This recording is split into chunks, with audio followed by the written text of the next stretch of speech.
I stood in the kitchen, the chef's knife in my hand falling onto the cutting board in a steady rhythm, slicing the crisp green cucumber into uniform, thin pieces. The evening sun streamed in through the window, casting a warm golden glow on the countertop. Thump, thump, thump. The sound of the knife hitting the board was especially clear in the quiet kitchen. 3 years ago, after Arthur passed away, I moved in with my son, Julian. Leo had just been born, and Clara's maternity leave was ending. She had to go back to work, and they really needed someone to help around the house.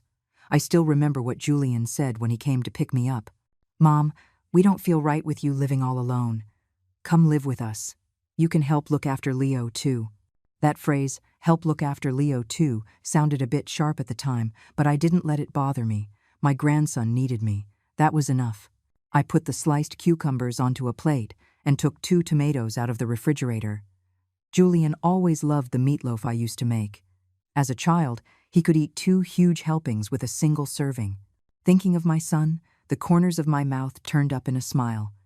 Even though he was now a successful department manager, in my eyes, he would always be that chubby little boy with 2 dimples when he smiled. "Grandma, Grandma," a tender, childish voice called from the living room, accompanied by the pitter-patter of tiny feet. My little Leo ran into the kitchen and threw his arms around my leg. "Whoa there, my little treasure, slow down," I said, quickly putting down the knife, wiping my hands, and bending down to pick him up. 3-year-old Leo was heavy in my arms, his round eyes just like his father's when he was a boy. "Grandma, look!" Leo held up a colorful drawing, covered in a few crooked lines and shapes. "What is this?" "Let Grandma guess," I said, pretending to think. "Is it a car?" "No," Leo giggled. "It's a big dinosaur." "Wow, so it's a big dinosaur. You drew it so well," I said, kissing his little cheek. "How about we show it to Daddy when he gets home?" "When is Daddy coming home?" he asked. I looked up at the clock on the wall. It was already 6:20. Soon. Daddy's on his way home from work." Just as I said that, we heard the sound of the front door unlocking. Leo slipped out of my arms and shot towards the door like a little cannonball. "Daddy!" I followed him to the entryway and saw Julian bending down to pick up Leo, his face tired but wearing a happy smile. My son was dressed in a sharp suit, his tie slightly loosened, and fine lines had started to appear at the corners of his eyes. Time really flies. "Mom," Julian nodded at me, hoisting Leo onto his shoulders. "There was some great news at the office today." "What good news?" I asked, taking his briefcase. I could smell a faint scent of sweat. He got that from his father, always sweating easily. Julian's eyes lit up, his voice an octave higher. "I got promoted." "To department manager? Really?" I clapped my hands in delight. "That's wonderful. I knew my son was capable. Hold on, Mom will add a couple more dishes. We have to celebrate properly." I turned to go back to the kitchen, but Julian stopped me. "No need, Mom. I've already booked a private room at the Oak Room. I'm treating my department colleagues to dinner. Clara is coming straight from the mall over there. I just came back to change my clothes. And then I'm leaving." My hand froze in midair. I slowly turned around. "Oh, that's very nice. You young people go celebrate. I'll just stay home and watch Leo." Julian didn't seem to notice my disappointment. Loosening his tie, he said, "We're taking Leo too. My in-laws are already waiting there." My heart suddenly sank. "Your in-laws?" The words left my mouth before I realized he meant Clara's parents. "Yeah, Clara said the whole family has to be there for such a happy occasion," Julian said, draping his suit jacket over the back of the sofa. "Mom, don't trouble yourself. There are leftovers in the fridge. You can just heat them up and eat." I nodded, forcing a smile. "Okay, you all go have a good time." Julian quickly took a shower, changed his clothes, and left with Leo in his arms. After the sound of the door closing, the only thing left in the kitchen was the gurgling of the soup simmering on the stove. I slowly walked back into the kitchen, turned off the heat, and looked at the ingredients I had prepared. Suddenly, I had no appetite to cook. The Oak Room was a high-end restaurant Clara's parents went to often. Arthur and I had only been to places like that a few times in our entire lives. "Forget it," I muttered to myself. "I'm too old to get used to that fancy food anyway." I wrapped the cucumber and tomatoes in plastic wrap and put them back in the refrigerator. In the freezer, there was still half a dish of leftover meatloaf from yesterday and a bowl of rice. That was enough dinner for one person. Just as the microwave beeped, my phone rang. It was a text from Clara. "Mom, remember to eat the leftovers in the kitchen fridge. Don't let them go to waste." I was about to reply when another message came in. It was a photo. In a luxurious private room, Julian stood in the middle, holding a glass of wine. Clara and her parents sat on either side of him. Leo was on his maternal grandfather's lap, and everyone at the table was beaming. In the corner of the photo, I could even see Julian's sister and brother-in-law. So, the entire family was there. I was the only one missing. My finger hovered over the screen for a moment before I finally replied with a single word. "Okay." I placed my phone face down on the dining table, the plastic case making a crisp clicking sound against the glass. The leftover meatloaf in the microwave gave off a rich, savory aroma, but I had suddenly lost my appetite. The clock in the living room pointed to 7:30, and it was completely dark outside. I mechanically carried my food to the coffee table and turned on the television. The local evening news was on, the anchorwoman's bright red lips opening and closing. I didn't hear a single word. My fingers, as if with a mind of their own, unlocked my phone and opened the photo album, scrolling to pictures from 3 years ago. It was the first New Year's after Arthur passed away. Our whole family took a group photo at the portrait studio near our building. Julian stood in the middle, with me on his left and Clara on his right. Leo was surrounded by the three of us, sitting on a small stool in the front row. Back then, I was still a part of the family portrait. A burst of laughter from the television pulled me back to reality. A family sitcom was playing on the screen. The actors were gathered around a dining table, talking and laughing. I turned off the TV, and the room instantly fell silent, save for the occasional hum of the refrigerator's compressor. Getting up, I walked towards Julian's bedroom, or I should say, their master bedroom now. The door was unlocked. I pushed it open gently, and my eyes were met with a huge wedding photo hanging on the wall above the bed. Clara was in a pure white wedding gown, and Julian was in a black suit. They were smiling radiantly in the picture. I remember that wedding dress was custom-made. It cost nearly $3,000, which was half of Arthur's and my annual pension. The vanity was covered with bottles and jars. I recognized a few as the expensive skincare products Julian had given Clara for her last birthday. Next to it was an exquisite jewelry box filled with gold pieces, most of which Arthur and I had given them over the years. In the most prominent spot was a diamond necklace that Julian had bought for their 5th wedding anniversary last year. I gently closed the door and turned to Leo's room. The children's room was a riot of color, with cartoon stickers on the walls and toys piled in the corner. I picked up the teddy bear from his bedside. I had sewn it myself when Leo was born. It was a little worn now, but Leo always had to hug it to sleep. "At least Leo still needs me," I murmured, putting the bear back in its place. Back in the living room, my gaze fell on the family photo albums on the bookshelf. I took down the most recent one. A thin layer of dust had settled on the cover. I opened the first page. It was a black and white photo of Julian at 1 month old, a tiny thing wrapped in a swaddle. My own young face was beaming with the joy of new motherhood. Flipping through, there was Julian's first day of kindergarten, clinging to my shirt and refusing to let go. At his elementary school graduation, he wore a big red corsage and recited a poem on stage. In middle school, he won first prize in a math competition, smiling shyly on the awards podium. The day his college acceptance letter arrived, the whole family set off firecrackers in the yard to celebrate. Every single photo documented the little things and the big things I had done for my son. To get him into a good school district, Arthur and I scrimped and saved to buy that house. To pay for his tutoring, I didn't buy any new clothes for 3 years straight. The year he took the SATs, I woke up at 4 o'clock every morning to make him soup to keep his strength up. My phone suddenly rang, jolting me out of my memories. The screen showed Carol, an old neighbor and one of the few old friends I still kept in touch with. "Hello, Eleanor? Have you eaten?" Carol's loud voice came through the receiver. Yes, I've eaten. How about you?" I tried to make my voice sound normal. "I just finished. I was bored, so I thought I'd give you a call," Carol said, then paused. Oh, by the way, I heard your Julian got a promotion. Clara ran into me in the neighborhood today. She was so happy, said they'll finally be able to get a bigger house now.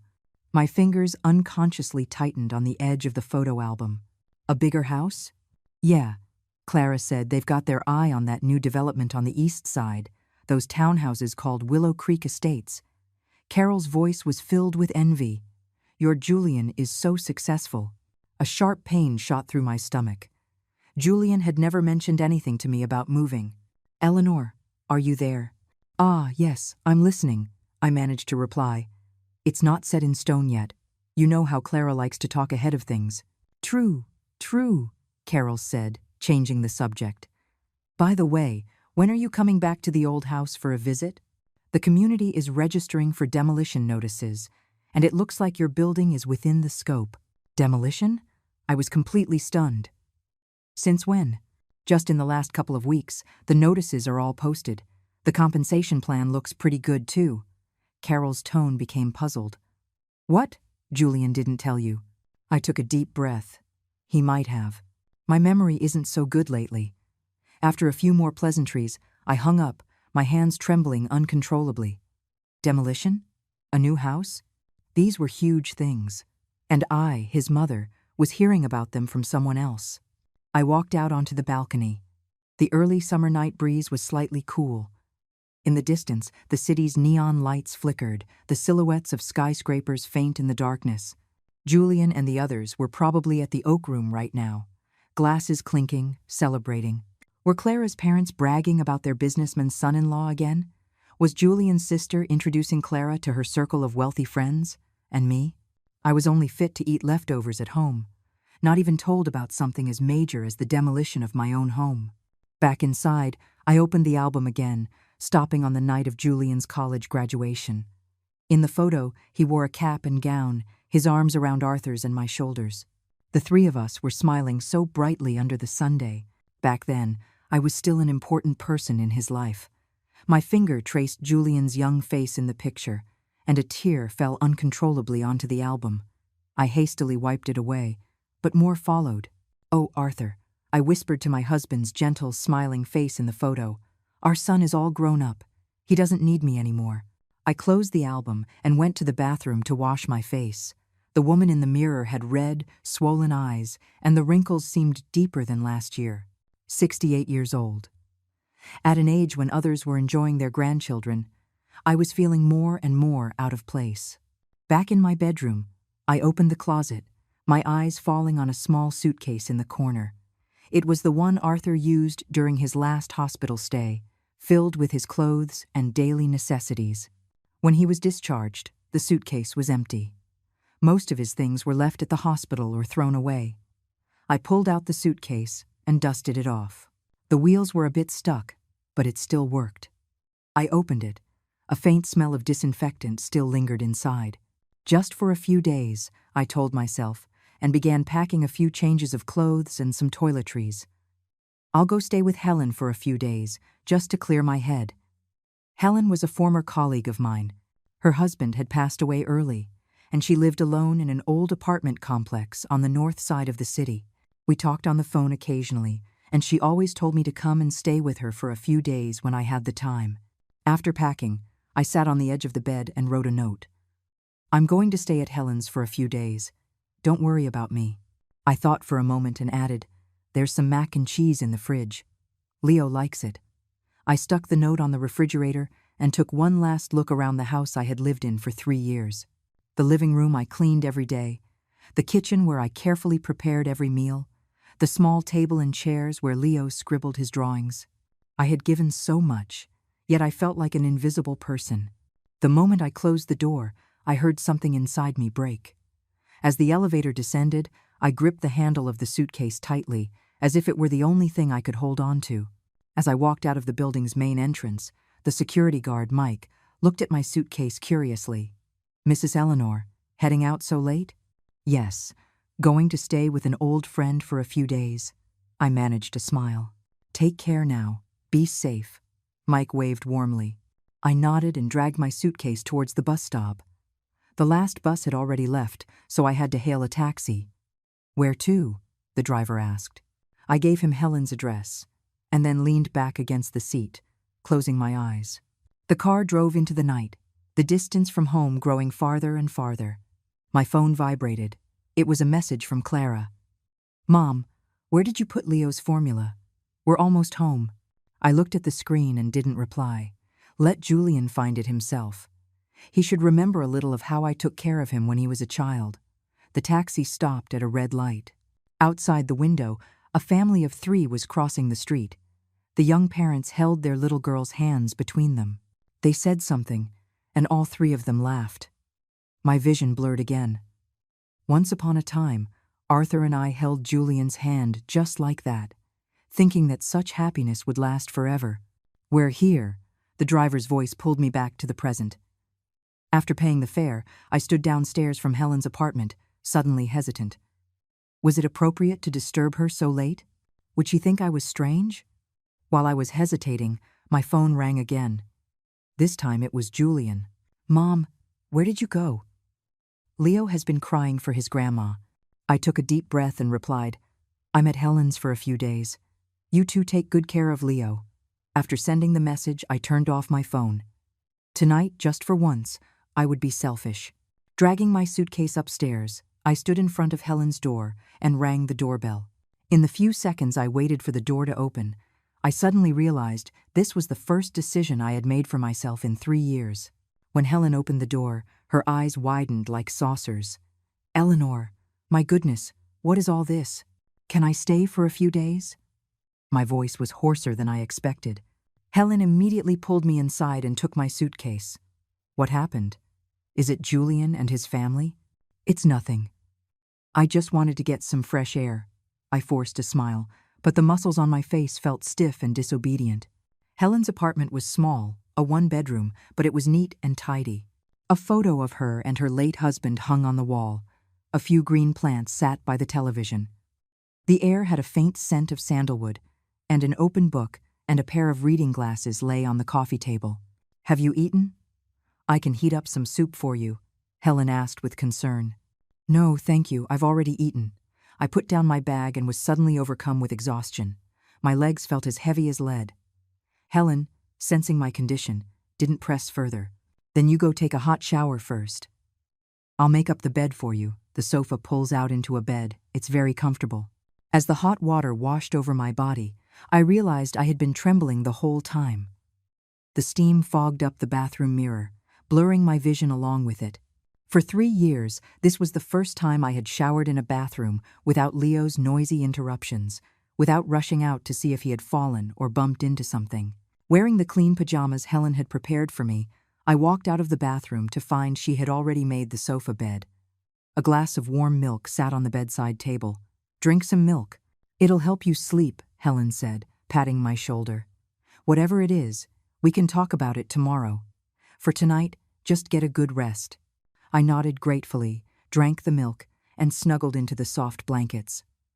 Helen turned off the living room light, leaving only a small nightlight on.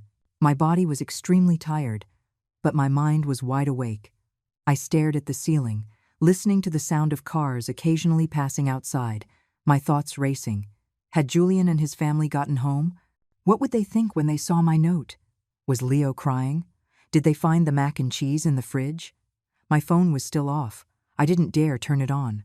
I was afraid of seeing Julian's questioning texts, and I was afraid I would soften. After Arthur passed, Julian became my entire emotional support. Now, even tears welled up again. I quietly wiped them away, not wanting Helen in the next room to hear. The pillow smelled of sunshine. Helen must have aired it out today. This small, considerate gesture made the feeling of being neglected at home even more acute. I don't know when I finally fell asleep, but I dreamed of Arthur standing in the distance, waving at me. I wanted to run to him, but a small hand held me back.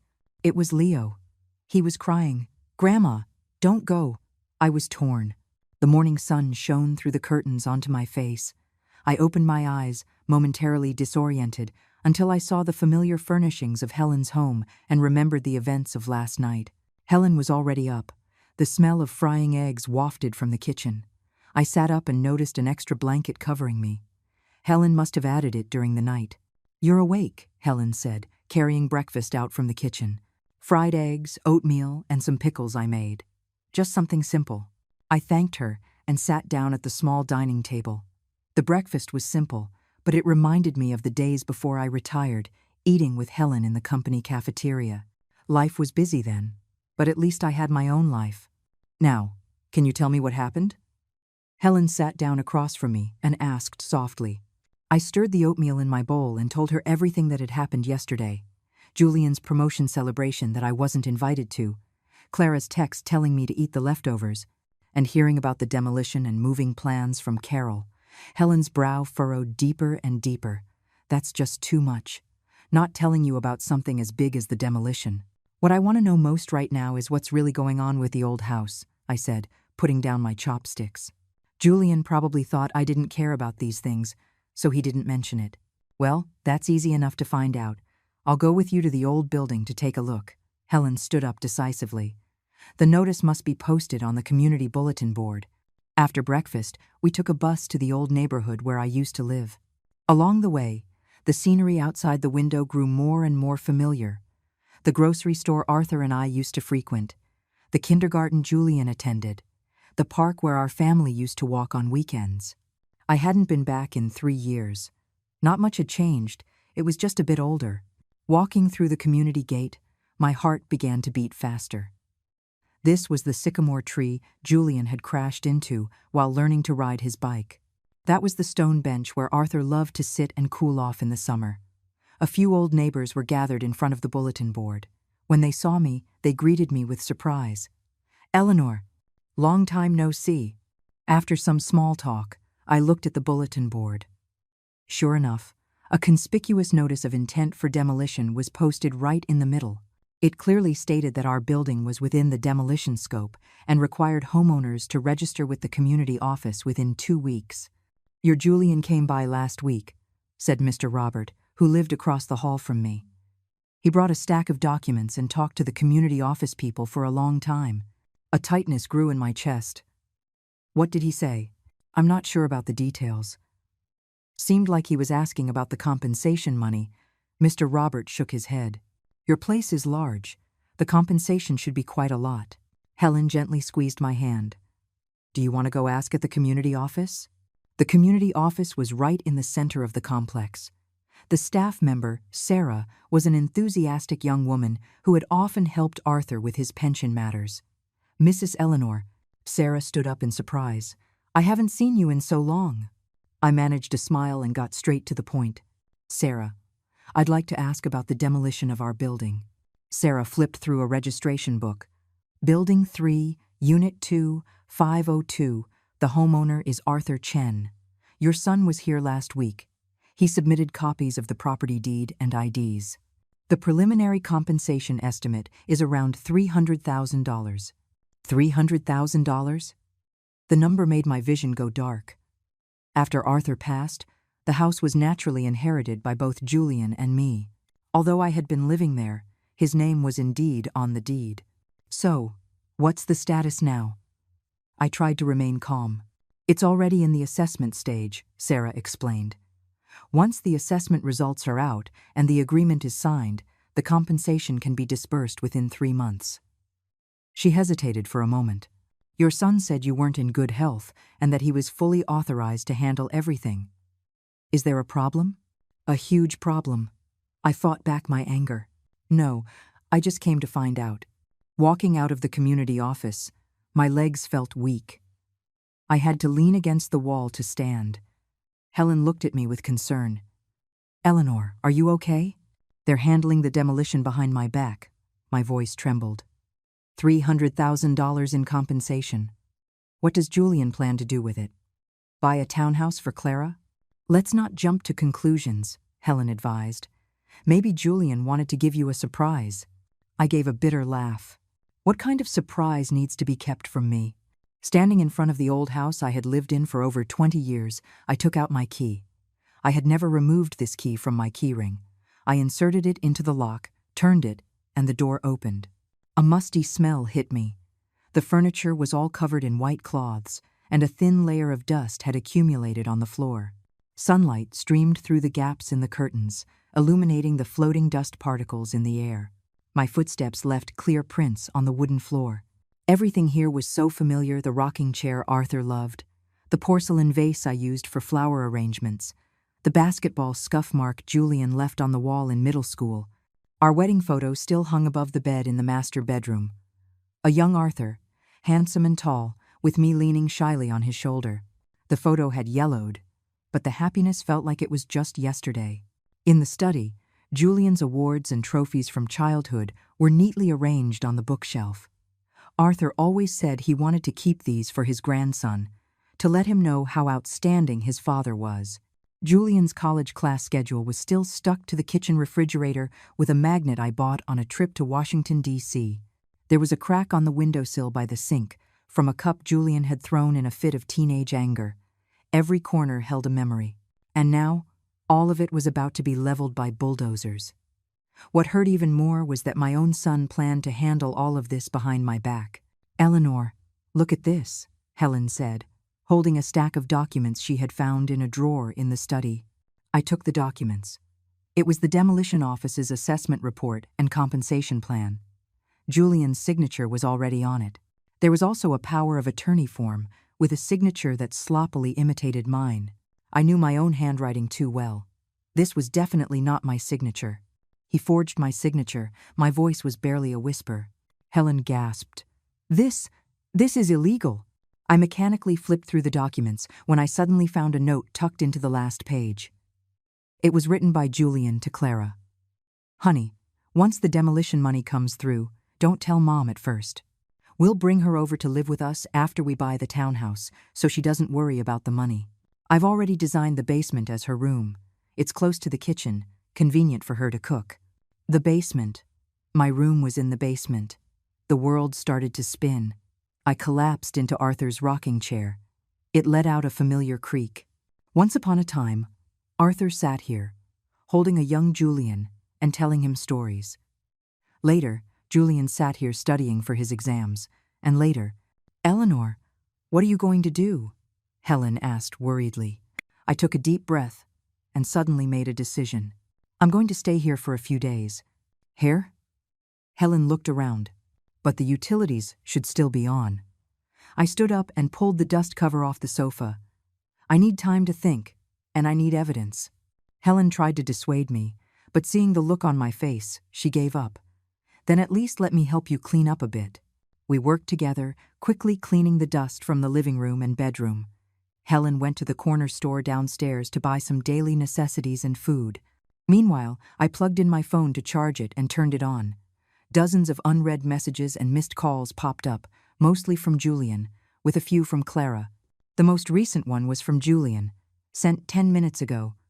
"Mom, where on earth are you?" Leo cried all night. "We're all so worried about you." I hesitated for a moment, then replied, "I'm at the old house. I want to be alone for a few days. Don't worry." The message had just been sent when the phone rang. It was Julian. "Mom, why did you go to the old house? No one's lived there for so long." "It's not safe." Julian's voice was clearly frantic. "I'm coming to get you right now." "No need," I said calmly. "I want to stay here for a few days to remember my time with your father. But Leo keeps crying for his grandma." Julian played his trump card. My heart did soften for a second, but then I remembered the documents and the note, and it hardened again. "You two are his parents. It's time you learn to take care of your child on your own. I'll be back on the weekend." I hung up and looked at Helen. "Can you do me a favor? I want to consult a lawyer." Helen nodded. "My nephew is a lawyer. He specializes in real estate disputes. I'll call him right now." That afternoon, Helen's nephew, David, came to the old house. He was a young man in his early 30s, wearing gold-rimmed glasses, and he spoke clearly and methodically. After listening to my story and reviewing the documents, David pushed up his glasses. "Mrs. Chen, first of all, forging a signature is illegal. This power of attorney is invalid. Secondly, this house was the joint property of you and your husband. After he passed away, both you and your son are legal heirs, each holding a certain percentage. Any disposal of the property requires the consent of both parties." "So what should I do now?" I asked. First, you should go to the community office and revoke that power of attorney, stating that you do not agree with the current arrangement, David said. Secondly, I suggest you have a serious talk with your son to understand his true intentions. After seeing David out, I sat on the newly made bed, watching the sunset through the window. The old house was quiet. Every evening the sunlight would stream in just like this. Arthur always called it the golden hour. My phone rang again. This time it was Clara. "Mom, please don't be angry. We didn't mean to not invite you to dinner. We just thought you wouldn't like that kind of occasion. Leo really misses you." I didn't reply. It wasn't that I disliked the occasion, it was that I disliked being excluded. It wasn't anger, it was heartbreak. As night fell, the familiar sounds of the old house began to emerge. One by one, the occasional gurgle of the water pipes, the soft whistle of the wind through the windows, the faint sound of the neighbor's television downstairs. These sounds, which once formed the background of my daily life, now sounded so dear. I decided to stay here for a few days to think carefully about the road ahead. 68 years old might not be too old. It might still be possible to start over. When the morning sun filtered through the sheer curtains, I momentarily thought Arthur was still beside me. I reached out to the other side of the bed, only to touch a cold sheet. Only then did I fully wake up. Mornings in the old house were exceptionally quiet. There were no cries from Leo, no hurried footsteps from Julian, no sound of Clara blow-drying her hair. There was only the occasional birdsong from outside the window, and the sound of the old man downstairs clearing his throat. I got out of bed and opened the curtains. The May sunshine streamed in gently. On the balcony of the building opposite, a few neighbors were hanging out their laundry. Old Mr. Zhao from the third floor saw me and waved in surprise. I nodded back in acknowledgement. In the kitchen, I boiled a pot of water and made a cup of jasmine tea. It was left over from 3 years ago, and the flavor had faded, but it would do. Holding the teacup, I stood on the balcony overlooking the neighborhood. In the central garden, a few elderly people were practicing Tai Chi, while children chased each other, a picture of peace. My phone vibrated. It was a message from Helen. "Are you awake? Do you need me to bring you breakfast?" I replied that it wasn't necessary, that I could manage on my own. After hanging up, I suddenly realized this was the first morning in 3 years where no one needed me to take care of them. The breakfast stall at the neighborhood entrance was still there. The lady selling pancakes actually recognized me. "Oh, Mrs. Chen, long time no see. You look the same as ever." I nodded, a warmth spreading through my chest. The smell of the pancakes reminded me of the days I used to buy breakfast for Julian. He would always grab the pancake in a hurry and run off to school, with me shouting after him, "Slow down, don't choke." Back in the old house, I ate my pancake while reviewing yesterday's documents. David was right. I should first revoke that forged power of attorney. But deep down, I still hoped to have a good talk with Julian. I didn't want things to get ugly. Just as I was thinking, the phone rang. The screen showed Julian. I took a deep breath before answering. "Mom, are you okay at the old house?" Julian's voice sounded exhausted. I could faintly hear Leo crying in the background. "I'm fine," I answered calmly. "What's wrong with Leo?" "He's been crying since last night, won't eat his breakfast. He just wants his grandma." Julian sighed. "Clara's going to be late for work, and Mom, when are you coming back?" I gripped the phone tightly, trying to keep my voice from trembling. "I told you, I'll be back on the weekend. You two are his parents. You need to learn to handle these things." "But no buts," I interrupted him. "I've taken care of Leo for 3 years, since he was a baby. You can't even manage for 3 days?" There was a moment of silence on the other end. Then Julian's voice suddenly turned cold. "Fine. Have it your way. But Mom, the old building is going to be demolished soon.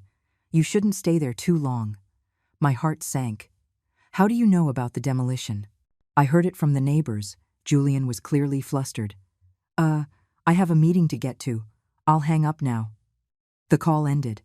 I stared at my phone, a tightness in my chest. He was still lying. I decided not to wait any longer.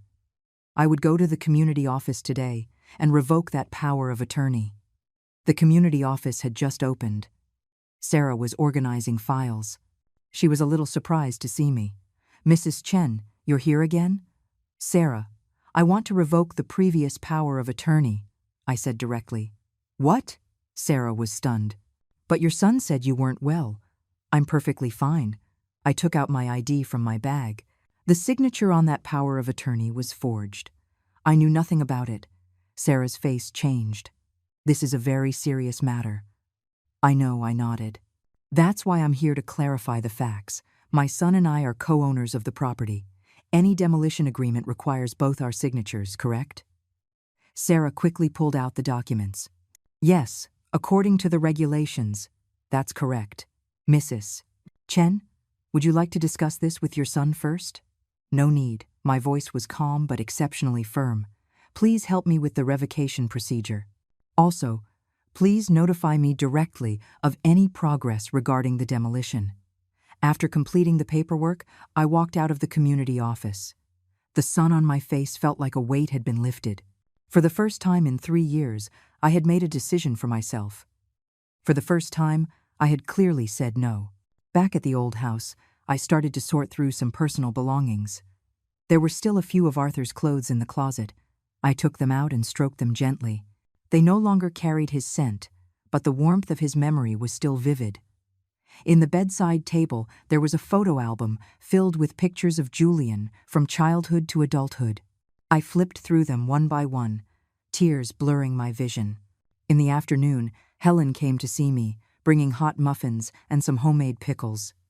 "Did it go smoothly at the community office?" she asked while helping me pack. "I took care of it." I nodded. "Sarah said they will issue a new notice requiring both parties to be present to sign. So, what are you going to do next?" I put down the photo album and sighed deeply. "I don't know. David said I'm entitled to a portion of the demolition money. I could buy a small condo for myself. But what? But I don't want to lose Julian and Leo." Tears finally broke through. "They're my only family." Helen hugged me, gently patting my back. "Silly woman, you're Julian's mother. That will never change. He might be influenced by Clara right now, but blood is thicker than water. One day, he'll understand." As we were talking, the doorbell suddenly rang. Helen went to open the door, then let out a surprised cry. "Eleanor, come and see this." I wiped my tears and walked to the door. The hallway was filled with large and small bags, baby formula, diapers, Leo's favorite snacks, and a few boxes of health supplements. On top of it all was a note. "Mom, we don't know where Leo's things are. Please use these for now. Love, Julian." I crouched down and looked through the items, a mixture of feelings in my heart. What was this? A carrot after the stick? Or did he genuinely care? "Should you call him?" Helen asked. I shook my head. "Let's wait a little longer." That night, I tossed and turned, unable to sleep. Every corner of the old house reminded me of the past. At 2 a.m, my phone screen suddenly lit up. It was a photo from Clara. Leo's eyes were red and swollen from crying, and he was clutching the little teddy bear I made for him. The caption read, "Leo misses his grandma." My heart felt like it was being pricked by a needle. For 3 years, Leo had slept by my side almost every night. How scared he must be now. I almost grabbed the phone to call Julian, but in the end, I put it down. If they truly cared about my feelings, they wouldn't have forged my signature, wouldn't have planned to put me in the basement, and wouldn't have forgotten only me during a family celebration. On the 3rd morning, I decided to go for a walk. The park near the neighborhood was a place Arthur and I often visited. We would always sit on a bench and have breakfast after our morning exercises. The park hadn't changed much, only the trees were taller. I sat on our familiar bench, watching the morning light on the lake, lost in thought. "Mrs. Chen, is that you?" A gentle male voice came from behind. I turned around to see a spirited, elderly man with white hair and gold-rimmed glasses. He looked familiar. "I'm James Peterson. I used to be an English teacher at the high school. I was a colleague of your husband's," the man introduced himself with a smile. It was then that I remembered. "Mr. Peterson, it's been a long time." Mr. Peterson sat down next to me. "I heard you moved in with your son. What brings you back?" I briefly explained the situation, omitting the unpleasant parts. Mr. Peterson nodded without asking further questions. I live alone now, he said. After retiring, I joined the senior program at the community center. I teach a calligraphy class. Life is quite fulfilling. He took out his phone and showed me some photos of their activities, calligraphy exhibitions, poetry readings, a senior choir. The elderly people in the photos were all smiling, full of life. We have a calligraphy and painting exhibition next week at the Cultural Center, Mr. Peterson said warmly. Would you be interested in coming? Just as I was about to answer, my phone rang. It was Julian. I hesitated, then answered, Mom. Julian's voice was unusually anxious. Leo has a high fever. He keeps calling for Grandma. Can you come back and see him? My heart clenched. What's his temperature? 103.1. We just gave him some fever reducer, but it's not going down. Julian's voice was filled with unprecedented panic. We don't know what to do. I gripped the phone, my heart torn. Leo was sick. I should go back and take care of him. But if I went back just like that, what was the point of all my resolve? Mom, I'm begging you. Julian's voice choked up. Leo really needs you. In the end, my love for my grandson won. I'll be right back. After hanging up, I apologized to Mr. Peterson, explaining I had a family emergency. Mr. Peterson nodded in understanding and handed me a business card. Get in touch when you have time. The community center is always open to you. I hurried back to the old house, packed a few essentials, and called Helen to explain the situation. You're going back? Helen sounded worried. Leo is sick. I have to go see him, I sighed. But this time, I won't suffer in silence anymore. Helen called a taxi for me. Before I left, she hugged me tightly. Remember, you deserve to be respected. Call me anytime you need anything. Before getting in the car, I took one last look at the old house. This short escape had made me understand many things. I was no longer just a caregiver, a neglected mother and grandmother. I was a person with rights and dignity, deserving to be heard and respected. The taxi headed towards Julian's house. My heart was no longer as lost as it was when I left. No matter what I had to face next, I had found a part of myself again, the Eleanor who, besides being a mother and grandmother, still had her own life. When the taxi stopped downstairs at Julian's building, a light rain began to fall. I didn't have an umbrella, so I had to cover my head with my bag and run into the building. As the elevator ascended, my heart beat faster and faster, worried about Leo's condition and anxious about the confrontation to come. I inserted the key into the lock. The moment the door opened, I heard Leo's heart-wrenching cries. Without changing my shoes, I rushed directly to the children's room. Leo was lying on the bed, his little face flushed red from the fever, tears and snot covering his face. Clara was clumsily trying to take his temperature, while Julian stood nearby, holding a half-spilled cup of medicine. Seeing me, they both looked immensely relieved. Mom! Julian practically ran over. You're finally back. I ignored him and went straight to the bed, feeling Leo's scorching forehead. Leo opened his teary eyes, saw it was me, and immediately reached out his little hands. Grandma, it hurts. Where does it hurt, sweetie? I asked softly, expertly checking his throat and ears. My head hurts, Leo sobbed. I took the thermometer and measured again 102.7. It was indeed very high. I opened the medicine cabinet, found the cooling patches I always used, and stuck one on Leo's forehead. Then, I soaked a towel in warm water and gently wiped his hands and feet. Have you been to the hospital?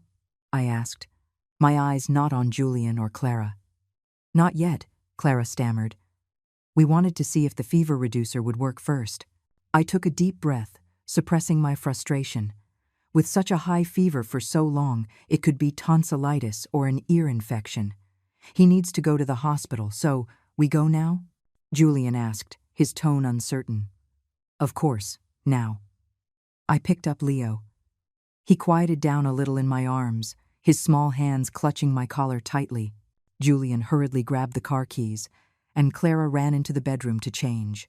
Watching their frantic state, I suddenly realized that in the 3 years I had been taking care of Leo, they had barely participated in his daily care. They didn't even know the most basic responses. The emergency room at the children's hospital was always crowded. We waited for nearly an hour to see a doctor. The diagnosis was acute tonsillitis, requiring an IV drip of antibiotics. Leo burst into tears at the sight of the needle. I had to hold him, softly humming his favorite nursery rhyme to calm him down. As the nurse inserted the four, Julian and Clara stood by, helpless. The nurse gave them a strange look. The parents can help hold the child still.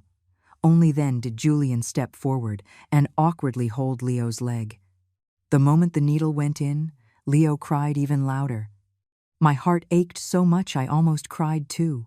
It was late at night by the time the IV drip finished. Leo's fever had subsided a little, and he'd fallen asleep in my arms. On the way home, the car was silent, except for the sound of the rain hitting the windows and Leo's steady breathing. When we got home, I settled Leo in his bed and stayed by his side. Julian and Clara hovered at the doorway, seeming to want to say something but not daring to. "You two go get some rest," I said without turning my head. "I'll stay with Leo tonight." They left as if granted amnesty. I listened to their footsteps recede and sighed softly, tucking Leo in. At 3 a.m, Leo's fever finally broke, and his breathing became steady. I leaned back in the chair by his bed, exhausted but unable to sleep. My phone screen lit up. It was a message from Helen. "How's Leo? Do you need my help?" I replied. "We've seen a doctor. He's stable now." Helen quickly replied, "That's good. By the way, my nephew said if you need legal advice, you can contact him anytime." I had just put down my phone when I heard a soft knock on the door. Julian was standing there, holding a glass of warm milk. "Mom, thank you for your hard work." He handed me the milk. "Is Leo better?" I took the milk and nodded. "The fever's gone. He should be fine." Julian sat down by the bed, looking at the sleeping Leo, hesitating to speak. After a moment of silence, he finally said, "Mom, where were you these past few days?" "We were really worried." "I was at the old house," I said calmly. "I saw the demolition notice, and I saw the power of attorney you forged with my signature." Julian's face turned pale instantly. "Mom, let me explain." "Explain what?" My voice was still calm, but each word was as cold as an icicle. "Explain how you handled the old house behind my back? Explain how you and Clara planned to use the demolition money to buy a townhouse? Or explain how you planned to have me live in the basement?" Julian's eyes widened, clearly not expecting me to know so much. "Mom, it's not what you think. We wanted to give you a surprise." "Enough," I hissed, keeping my voice low so as not to wake Leo. "You're still lying." Julian hung his head, his hands wringing nervously. "I'm sorry, Mom. It was Clara. She said you were getting old, that we should just handle these things. So in your eyes, I'm already senile, not worthy of knowing my own house is being torn down?" My voice trembled. "Julian, that house was your father's and my life's work. And you so easily—" "Mom," Julian suddenly grabbed my hand. "After the demolition money comes, we'll definitely give you a share. It's just that Clara has always wanted a bigger house, and you know how real estate prices are now."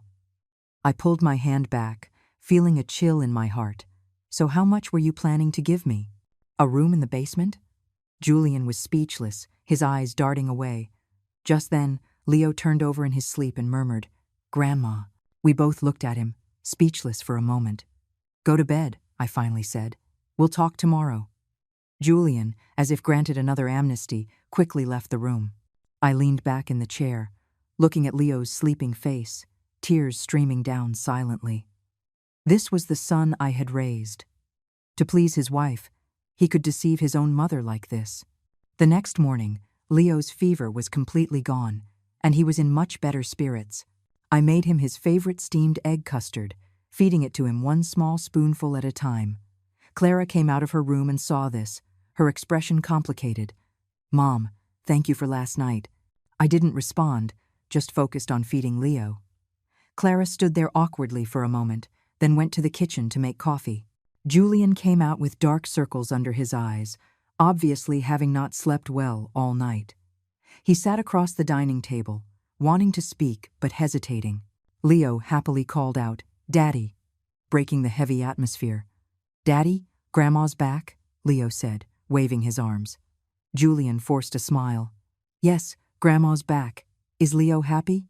"Happy," Leo answered loudly, then turned to me. "Grandma's not leaving." I kissed his cheek. "Grandma will always be with Leo." This sentence seemed to relieve Julian. The tense expression on his face softened. But I knew the problems between us were far from resolved. After breakfast, Clara went to work. Julian said he had taken a half-day off to help at home.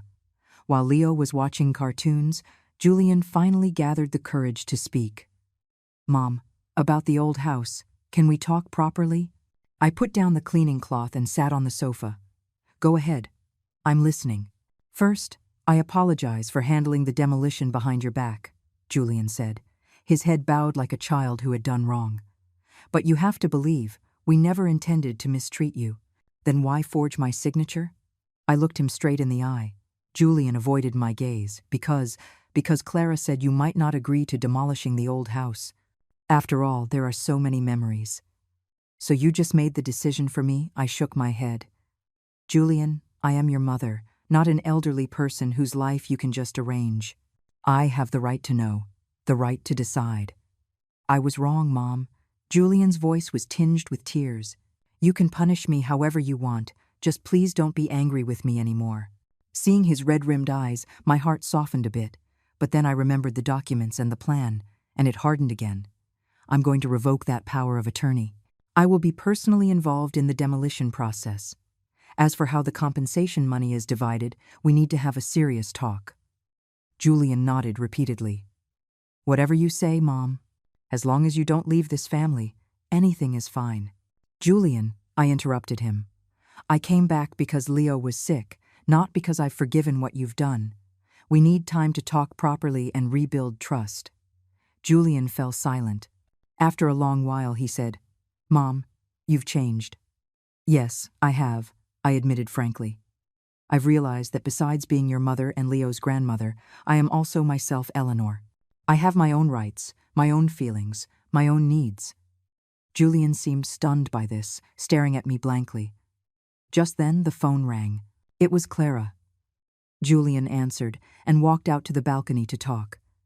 Through the glass door, I saw his expression change from surprise to anger, and finally to resignation. After hanging up, he came back with a grim face. "What is it?" I asked. "Clara. She's not happy that you want to be involved in the compensation distribution," Julian said with difficulty. "She says that money is very important for us to buy a house."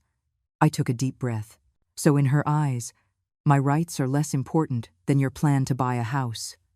Julian didn't answer, but his silence said everything. My heart turned completely cold. "Mom," Julian finally spoke, his voice cold and stiff. "Have you had enough? Leo has been crying non-stop. Clara's work has been affected, and now you want to interfere with the demolition money. Can't you be a little more considerate of us?" I looked at him in shock, unable to believe these words came from the son I had worked so hard to raise. All the grievances, anger, and sadness churned in my chest, but I maintained a calm facade. "Julian," I said slowly, "legally, I am entitled to a portion of the demolition money from the old house. As for taking care of Leo, I do it out of love, not obligation." Julian's expression stiffened. "What do you mean?" I looked him straight in the eye. "If you and Clara think I'm just a free nanny and a cash machine you can dispose of at will, you are mistaken." Julian's phone rang again. He glanced at it and irritably rejected the call. "Mom, can we please not fight? How much money do you want? Just say it." The words stabbed me like a knife. I stood up, my voice trembling. "You think all I want is money?" "Julian, what I want is respect. To be treated as a person with thoughts and feelings, not an accessory in your lives." Leo was frightened by our argument and started to sob. I quickly went to him and held him, soothing him softly. Julian stood by, his expression complex. Once Leo calmed down, I decided to bring up the key issue. "The demolition appraisal is about $300,000, right?" Julian was clearly flustered. "How? How did you know?" "I asked at the community office," I said calmly. They also told me you had already submitted the documents, intending to handle everything yourself. Julian's face turned red, then pale. Mom, we can discuss this properly. Discuss? I gave a bitter laugh. If I hadn't found out, would you have discussed it with me? Julian was speechless. He turned and walked to the balcony to call Clara again. This time, he kept his voice very low, but I still caught phrases like, "My mom knows everything. She's going to revoke the power of attorney, and what do we do?" After the call, Julian's attitude suddenly changed. "Mom, Clara said she wants to treat you to dinner tonight, to have a good talk.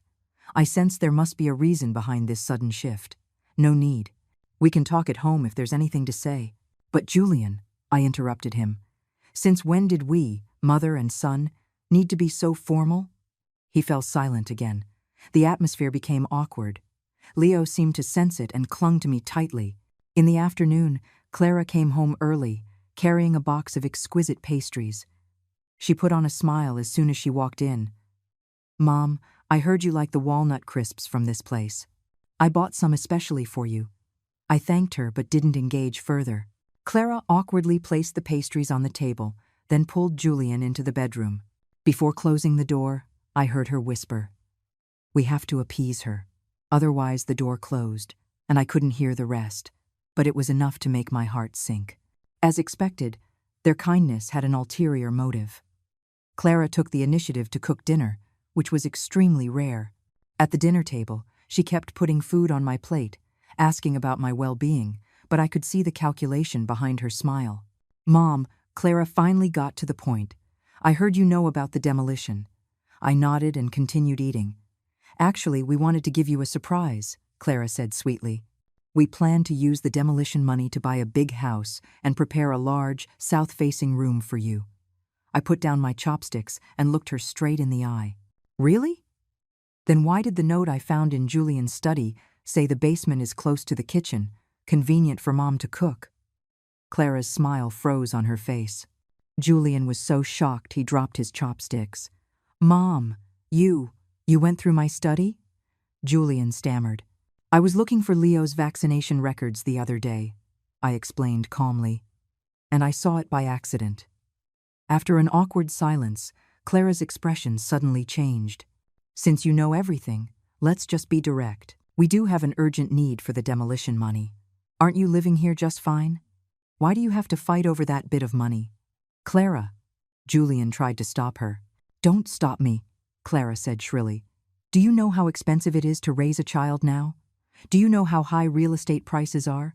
We finally have a chance to get a bigger house. As an elder, shouldn't you be supportive?" I looked at this once gentle and lovely daughter-in-law and suddenly felt she was a complete stranger. And my son just sat there, saying nothing. "Clara," I stood up slowly. "First, that's not just your money. Second, respect is mutual. You plan celebrations without inviting me, tell me to eat leftovers, handle my house behind my back, and now you accuse me of fighting for money. Is this how you treat your elders?" Clara wanted to say more, but Leo suddenly started crying. I picked up my grandson and left the dining table. Behind me, I heard Julian and Clara begin to argue in low voices. That night, I slept with Leo in the children's room. In the dead of night, I gently stroked Leo's soft hair, thinking about the future. It was clear that in this family, I had gone from being a family member to a burden and an obstacle. But at 68, did I not have the right to choose? Looking at Leo's sleeping face, I secretly made a decision. It was time to live for myself. Not just for me, but also to show Leo that even at nearly 70, a person could live with dignity. The morning sun filtered through the gap in the curtains. I rose gently, trying not to wake Leo sleeping beside me. After last night's argument, the atmosphere in the house was still tense, but at least Leo's fever was gone, which was a relief. In the kitchen, I put water on to boil for oatmeal, moving as quietly as possible. There weren't many ingredients in the fridge. I found a few mushrooms and some greens, planning to make a light mushroom and vegetable oatmeal. As I chopped the vegetables, my thoughts drifted back to the community center Mr. Peterson had mentioned. Calligraphy. I had been obsessed with it for a while when I was young, but then work and family got in the way. Picking it up again now might be a good choice. By the time the oatmeal was ready, Julian walked into the kitchen, rubbing his eyes. "Mom, you're up so early?" "I'm used to it," I answered briefly, placing a bowl of oatmeal on the table. I made Leo's separately. "We can heat it up when he wakes." Julian sat down, staring blankly at his bowl. I noticed the dark circles under his eyes. He clearly hadn't slept well. "Mom?" he began hesitantly. "About last night. Clara, she—" "No need to explain," I interrupted him. "I understand your desire for a bigger house, but your methods were wrong." Julian lowered his head. "I know I was wrong. Actually, Clara and I had a fight last night. I was a bit surprised but didn't show it, just continued stirring the pot of oatmeal. I told her she shouldn't have treated you like that she shouldn't have handled the demolition behind your back." Julian's voice grew softer. "But she thinks I'm siding with you too much." "And what do you think?" I put down the spoon and looked him in the eye. Julian looked up, his eyes red. "Mom, I don't know what to do." "It's you on one side, and Clara and Leo on the other. I don't want to lose any of you." Seeing his pained expression, my heart softened. It was true. The son caught in the middle had his own difficulties. But understanding didn't mean compromising. "Julian," I sat down across from him. "I'm not asking you to choose between me and Clara. I just want to be treated as a person with thoughts and dignity, not an accessory to be arranged by you." Julian was silent for a moment, then suddenly said, "Mom, you've really changed a lot. Have I? You never used to express your dissatisfaction so directly. You always endured in silence." I gave a bitter smile. "Because I used to think forbearance was love. Now I understand that true love requires mutual respect." Julian nodded thoughtfully, then as if making a great resolution. "Mom, you're right about the demolition money. It should be divided fairly. I'll talk to Clara again." I patted his hand. "Let's eat breakfast first. The oatmeal is getting cold." After breakfast, Julian went to work. Clara took the day off. Whether to genuinely spend time with Leo or to keep an eye on me, I didn't know. She stayed in her bedroom until after I put Leo down for his nap. "Mom." She stood at the kitchen doorway, her tone much softer than last night. "Can we talk?" I dried my hands and gestured for her to sit. "Go ahead." Clara wrung her hands. "About yesterday, my attitude was bad. I apologize." I didn't respond immediately, waiting for her to continue. "Julian and I discussed it," Clara continued, her eyes avoiding mine. "The demolition money. We agree you should have a part of it." "How much?" I asked directly. Clara was clearly not expecting such a direct question. She was stunned for a moment. "Well, we were thinking. 20%? How does that sound?" $80,000. I quickly calculated in my head. The market value of the old house was at least $300,000. Legally, I was entitled to at least half. "Clara," I said calmly, "do you know how much I'm entitled to by law?" Her expression froze. "Mom, we're family. Why do we have to be so calculative?" "If we were really family," I interrupted her, "you wouldn't have forged my signature, you wouldn't have planned for me to live in the basement, and you wouldn't have forgotten only me during a family celebration." Clara's face turned ugly. "Mom, are you trying to settle scores with us?" "Not settling scores, but being reasonable," I stood up. "I will consult a lawyer about the demolition money. I won't give up what's mine, and I won't take a penny that isn't." Clara shot up from her chair, which scraped harshly against the floor. "Fine. Since you want to tear things apart, don't blame us for being merciless." With that, she stormed back to her bedroom and slammed the door. I sighed, knowing the temporary peace was broken again. But strangely, I didn't feel the panic or self-blame I used to. Instead, I felt a sense of relief. At least we didn't have to pretend to be a happy family anymore. In the afternoon, while Clara took Leo downstairs to play, I called Mr. Peterson to ask about the calligraphy class at the community center. "Mrs. Chen," Mr. Peterson's voice was full of surprise. "I was just about to contact you. The calligraphy class starts tomorrow at 2 in the afternoon. Are you interested in trying it out?" "I'd like to try," I said, "but I might not be able to make it on time every week." "No problem, Mr. Peterson said warmly. "We're very flexible here. You're welcome anytime. After hanging up, I felt a long-lost sense of anticipation. Calligraphy. I wondered if my hands, which hadn't practiced in over 30 years, could still write well. In the evening, Julian worked late and didn't come home for dinner. The dinner table was just me, Clara, and Leo. The atmosphere was so heavy that even Leo noticed, eating his food quietly without a word. After dinner, Clara took Leo straight to his room, leaving me alone in the living room. I turned on the TV but couldn't focus. My phone vibrated. It was a message from Helen. "How are things? Is the situation at home any better?" I replied, "Calm for now, but the problem isn't solved. I'm thinking of going to the community center tomorrow." Helen quickly replied, "Good idea. Getting out will do you good. By the way, my nephew said if you need legal help, you can call him anytime." I thanked her and put down my phone. Legal action was the last resort. I still hoped to resolve things peacefully with Julian and his family. The next morning, Julian was home for breakfast for a change. Clara was still asleep. I made his favorite biscuits. "Mom," Julian said, taking a bite, "do you have any plans today?" "I'm thinking of going to the community center this afternoon," I told him truthfully. "Mr. Peterson invited me to join the calligraphy class." Julian was clearly surprised. "A calligraphy class? Since when were you interested in calligraphy?" "I loved it when I was young, but then I got busy with work and family and had to put it aside." I poured him a glass of orange juice. "Now that I have time, I want to pick it up again." Julian nodded thoughtfully. "That's great. You should have some hobbies of your own." I sensed a change in his attitude. "Did Clara say something to you?" Julian put down his fork and sighed. "She said you threatened to get a lawyer to divide the demolition money." "I didn't threaten. I corrected him. I just said I would consult a lawyer to understand my rights." "Mom," Julian suddenly grabbed my hand, "let's not take it that far, okay? A family suing each other. It would be so ugly." Looking at his pleading eyes, my heart softened. "Julian, I don't want that either. But you both must respect my rights and my feelings." He nodded. "I understand. I'll try to talk to Clara again." After breakfast, Julian went to work. Clara got up and took Leo straight to her parents' house without even saying goodbye.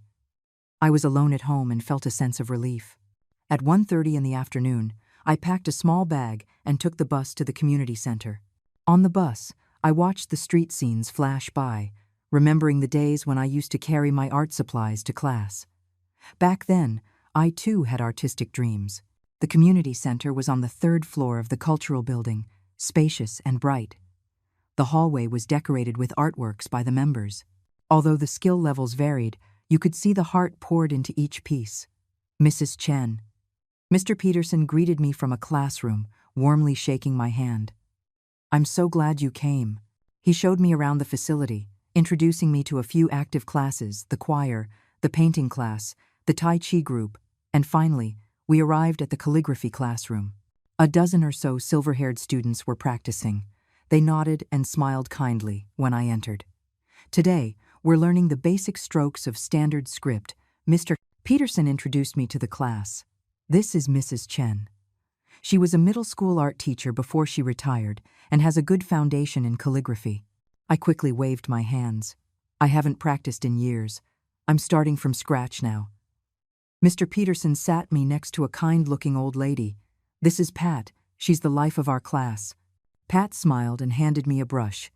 "Mrs. Chen, welcome to our Sunset Glow team." The classroom was filled with a relaxed and cheerful atmosphere. When I dipped the brush in ink and made the first stroke on the paper, a long-lost sense of tranquility washed over me.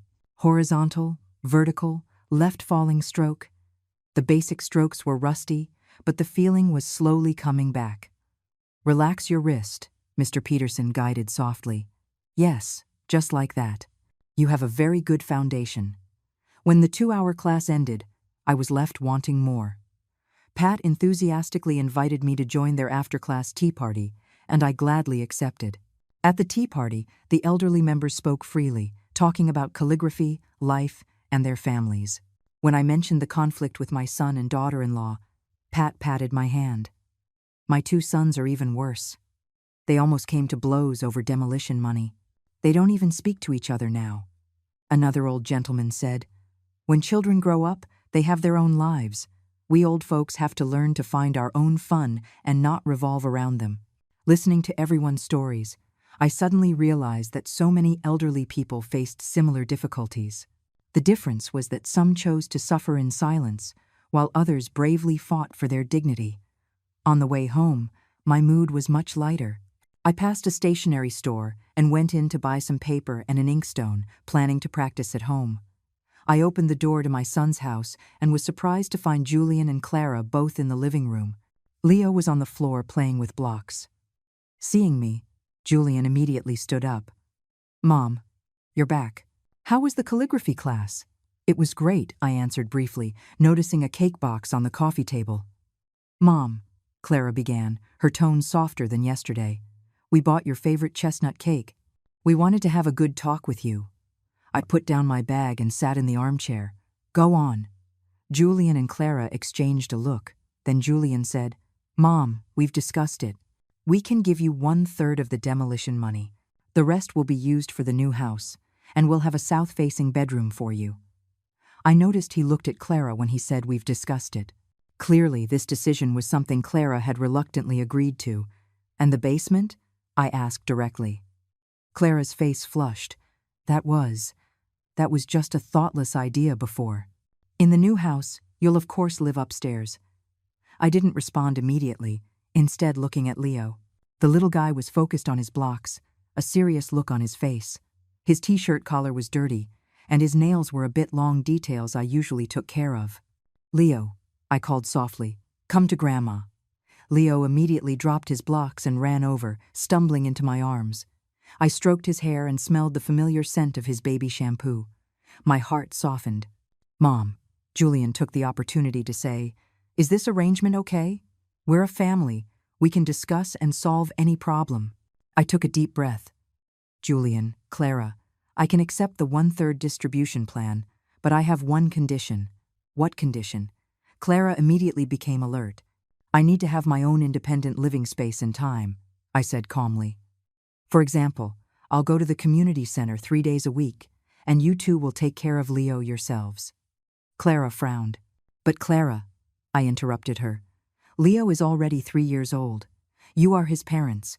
You should take on more responsibility." "I can help, but not do everything." To my surprise, Julian nodded first. "Mom is right. We should spend more time with Leo." Clara glared at him, but didn't object further. "Also," I continued, "I want to be involved in the design of the new house. I will decide on my own room." This time, Clara clearly hesitated, but Julian squeezed her hand, and she reluctantly nodded. "Okay, then it's settled." I picked up Leo. "Now, who's going to tell me why Leo's nails are so long?" Julian and Clara looked at each other, both embarrassed. I shook my head, took out the child's nail clippers from the drawer. "Watch, I'll teach you how to cut Leo's nails." That evening, the atmosphere at home eased considerably. Although Clara was still a bit unnatural, at least she wasn't giving me the cold shoulder. Julian was visibly relieved and even tried some of my calligraphy practice sheets, praising my talent. Before bed, I sat on my bed and looked through the photos I took today on my phone, the group photo from the calligraphy class, the harmony in the family piece I wrote, Leo's focused face as he played with his blocks. Suddenly, a new message popped up. It was from Mr. Peterson with next week's class schedule, followed by a sentence, "Mrs. Chen, your brushwork has a lot of spirit. Keep it up, and you'll surely achieve great things." I smiled, put down my phone, and turned off the lamp. In the darkness, I felt for the first time that beyond the roles of mother and grandmother, I could also be Mrs. Chen, the student, and that young girl who once had artistic dreams. The morning sun streamed through the sheer curtains. I opened my eyes and took a moment to realize it was Saturday. Leo didn't have to go to preschool, and for once, Julian and Clara were both home. After getting up and washing, I tied on my apron to make breakfast. In the kitchen, I fried eggs while thinking about yesterday's calligraphy class. Mr. Peterson taught us the 8 principles of Yong, the foundation of standard script. My wrist was still a little sore, but the long-lost feeling of concentration was captivating. "Grandma?" Leo ran into the kitchen barefoot and hugged my leg. I want a fried egg. Okay, Grandma's making them right now. I bent down and kissed his cheek. Go wake up Mommy and Daddy. Leo bounced off. A moment later, Julian walked in, rubbing his eyes. Mom, you're cooking so early? I'm used to it. I placed the fried eggs on a plate. Is Clara still sleeping? Julian poured himself a glass of water. Mom, are you going to the community center again today? This afternoon, I said, wiping my hands. I'll play with Leo this morning. Julian nodded, then suddenly lowered his voice. Mom, about the demolition money, Clara and I talked a few more times. Her attitude has softened a lot. You don't have to worry too much. I was surprised he would bring this up. She agreed to the 1/3 split. Yes, Julian hesitated. But Mom, do you really need that much money? I mean, you live with us. You don't have to worry about food or expenses. I put down the spatula and looked him straight in the eye. Julian, that money isn't just money. It's your father's and my life savings. It's my security and my dignity. Besides, who knows what the future holds? What if I get sick and need a caregiver? Julian immediately said, Mom, why would you think that? Clara and I will definitely take care of you. I didn't argue, just smiled. I hope so. After breakfast, Clara finally got up, looking unwell. She ate a little, then said she had to go out. Working on a Saturday? Julian asked. Meeting a friend to look at houses, Clara glanced at me. Since Mom is taking 1/3 of the money, we have to reconsider our budget. Julian gave me an awkward look. Clara, it's all right, I said calmly. You should plan carefully. By the way, can I see the floor plans for the new house? Clara hesitated. They're still in the design phase. I'll show you when they're finalized. After she hurried out, Julian explained. Clara is just anxious. She actually respects you a lot. Julian, I interrupted him, you don't always have to make excuses for Clara. I know what she's thinking. Julian closed his mouth sheepishly and went to build blocks with Leo. After cleaning the kitchen, I took out the paper and brush I bought yesterday and started practicing at the dining table. Horizontal and vertical strokes, left falling and right falling.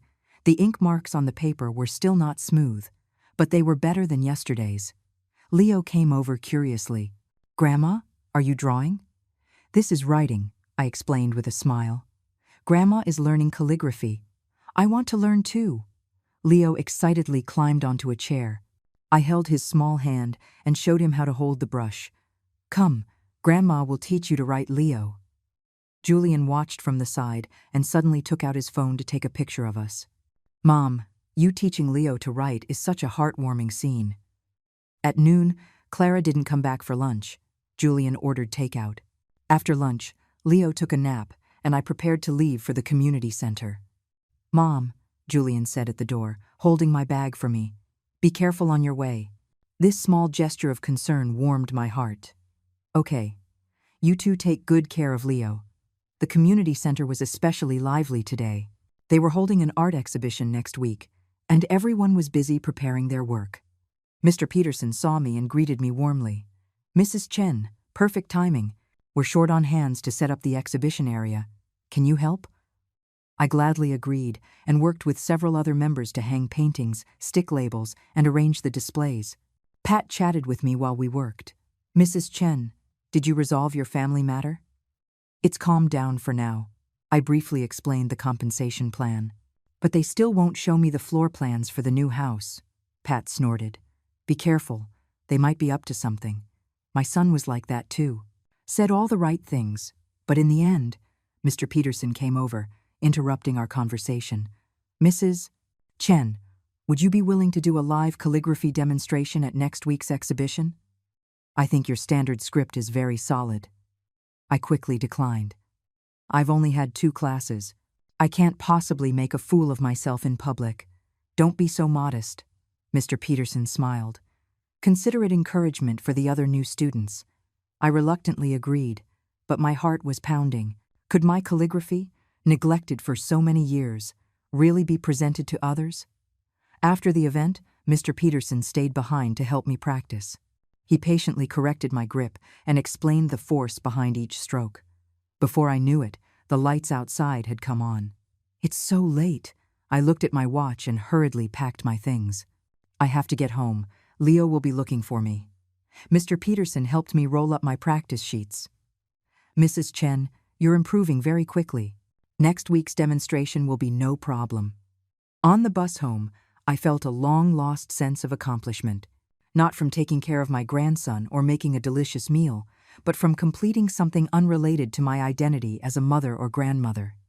I pushed open the door and was surprised to find the living room dark. Only a sliver of light came from the study. I fumbled for the light switch and found takeout boxes on the dining table and Leo's toys scattered on the floor. "Julian," I called out. No answer. The study door was slightly ajar. I walked over, about to knock, when I heard Clara's voice from inside. "We have to find a way to make your mom give up that share of the money. If we have to, we'll threaten to not let her see Leo." My hand froze in midair, my heart suddenly racing. Julian's voice was low and tired. "Clara, don't be like that. Mom has already compromised." "Compromised?" Clara's voice became shrill. "1/3 is still over $100,000. The down payment for that townhouse we like won't be enough. We can choose a smaller one." "Julian!" Clara practically screamed. "Whose side are you on? Your mom's or your wife and son's?" After a moment of silence, Julian said in a low voice, "Of course I'm on your side. But Mom hasn't had it easy." Clara sneered. "She hasn't had it easy? What's she going to do with all that money by herself? Isn't it enough that we're taking care of her in her old age?" My hand started to shake. I had to lean against the wall to stay upright. This was the son I had worked so hard to raise. This was the daughter-in-law I had treated like my own daughter. All right, Julian's compromising voice came. "I'll talk to Mom again. By the way, did you put away the floor plans for the new house? Don't let Mom see them." "Of course," Clara said smugly. "I locked them in my office drawer. The basement has been changed to a storage room. If she asks, we'll just say the designer recommended that elderly people live on the first floor." I couldn't listen anymore. I turned to leave, but accidentally bumped into the umbrella stand by the door. With a loud clatter, the conversation in the study stopped abruptly. "Who's there?" Julian asked warily. The door was yanked open. Julian and Clara stood there, looking at me with shock. The air seemed to freeze. The three of us stared at each other, no one speaking. "Mom, when did you get back?" Julian stammered. "Just now." My voice was surprisingly calm. "I heard you discussing me." Clara's face instantly turned pale. "Mom, let us explain." "No need to explain." I turned and walked towards my room. "I've heard enough." Julian chased after me, grabbing my hand. "Mom, you misunderstood. That's not what we meant." I shook his hand off. "Julian, I'm 68, not 6. I know what I heard." Clara suddenly rushed over, blocking my way. "Since you heard it, let's just be direct. That money is very important to us. Leo's future education, buying a house, getting married, it all costs money. What does an old lady like you need so much money for?" I looked at this once gentle and lovely daughter-in-law and suddenly felt she was a complete stranger. Her eyes glinted with greed and calculation, her mouth twisted in anger. "Clara," I said, word by word, "that was bought with a lifetime of savings from your father-in-law and me. I have the right to decide how to use it. You?" Clara was trembling with anger. "Are you trying to drive us to our deaths?" "Enough." Julian suddenly roared, startling both of us. "Stop it. Mom, you go rest first. We'll talk tomorrow." I walked into my room silently and closed the door. All my strength seemed to drain away. Sitting on the edge of the bed, my hands trembled uncontrollably. My temples throbbed with pain. This was the family I had given everything for. In their eyes, I was just a nuisance, an old woman who should obediently hand over her assets. On the bedside table was a photo of Arthur and me. He was smiling gently in the picture, as if giving me strength. I gently stroked the frame, tears streaming down silently. "Oh, Arthur," I murmured. "How did our son become like this?" The night grew late. The house had long been quiet.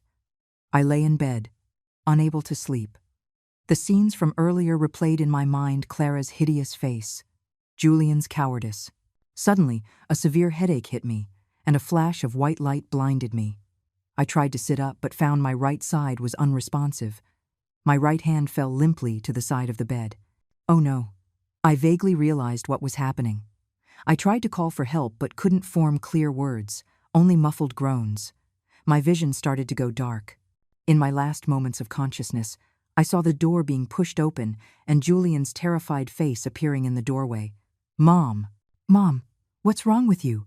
Julian's voice seemed to come from far away. "Clara, call an ambulance. I think Mom's having a stroke."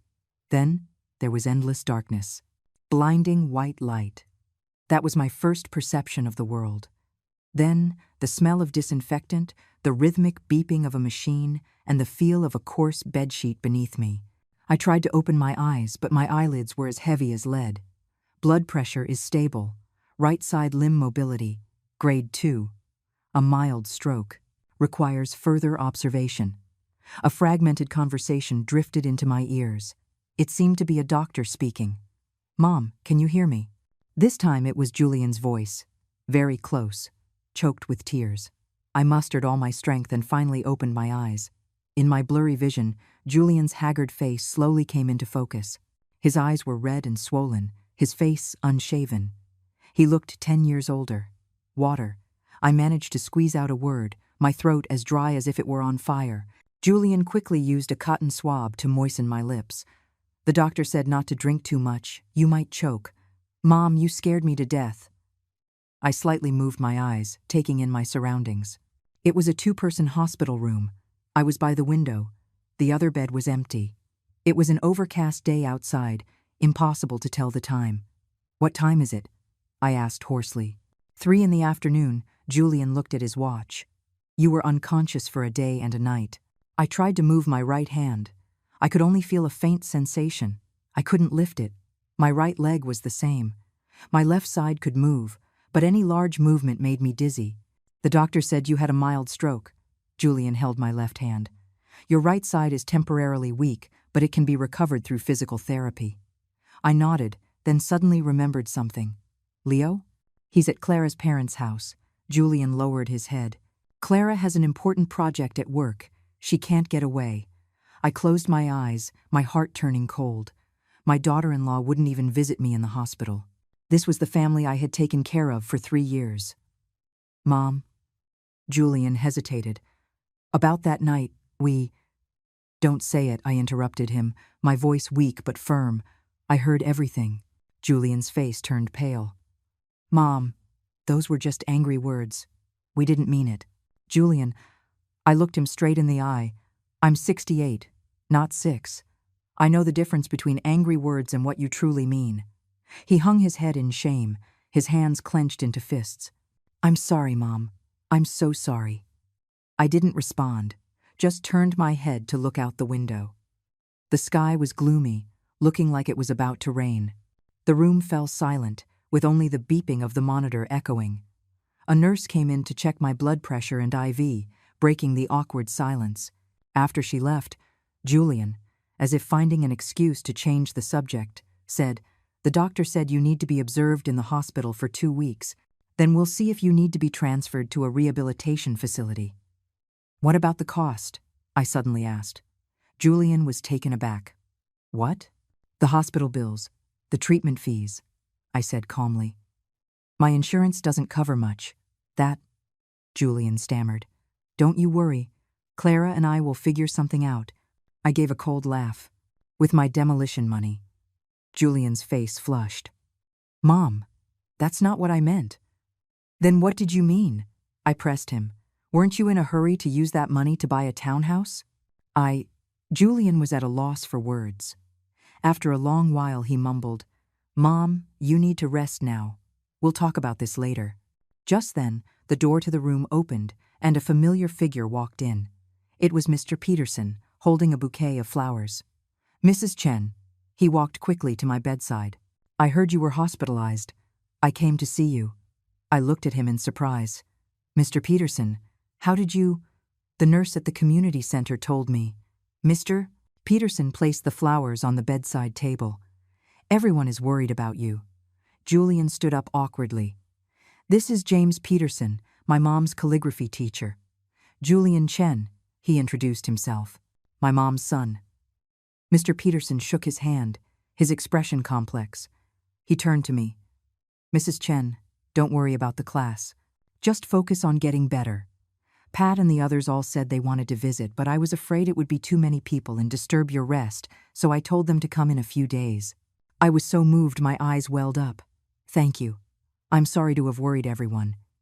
Mr. Peterson asked about my condition and said he could connect me with a very good physical therapist. The whole time, Julian stood to the side, looking out of place. After a while, Mr. Peterson got up to leave. "You rest well. I'll come see you again." Before he left, he gave Julian a meaningful look. "Family is the most important thing. I hope you cherish it." After Mr. Peterson left, Julian was silent for a long time. Suddenly, he said, "Mom, I'll go buy you some fruit," and then hurried out of the room. I lay alone in the hospital bed, looking at the flowers Mr. Peterson had brought a bouquet of carnations and baby's breath, simple and fresh. The card read, "Wishing Mrs. Chen a speedy recovery. From all the members of the community center calligraphy class." A simple greeting, but it brought tears to my eyes. These people I had known for only 2 weeks cared more about me than my own family. In the evening, the door to the room opened again. I thought it was Julian, but instead I saw Pat peeking in. "Mrs. Chen," she whispered, holding a thermos. I snuck in. The nurse wouldn't let non-family members visit. I was so happy I tried to sit up. Pat quickly stopped me. Don't move, just lie down." She opened the thermos, and a fragrant aroma immediately filled the room. I made some chicken soup. It's good for recovery. With Pat's help, I drank a few sips of the hot soup. My stomach instantly felt warm. "Where's your son?" Pat looked around. "Why isn't he here?" "He went to buy something," I said softly. Pat pursed her lips. "You're in the hospital, and he has time to go shopping?" She lowered her voice. "Mrs. Chen, let me tell you something. My son was the same way. When I was sick in the hospital, he was busy looking at houses with his wife." I shook my head with a bitter smile. "Pat, please don't." Okay, let's not talk about sad things." Pat patted my hand. "Did you know? Mr. Peterson had your Harmony in the Family piece framed. He said he's going to put it in the most prominent spot at the exhibition." I looked at her in surprise. "I wrote it so poorly. Who says?" Pat's eyes widened. "Mr. Peterson said your characters have a strong structure that you must have practiced since you were a child."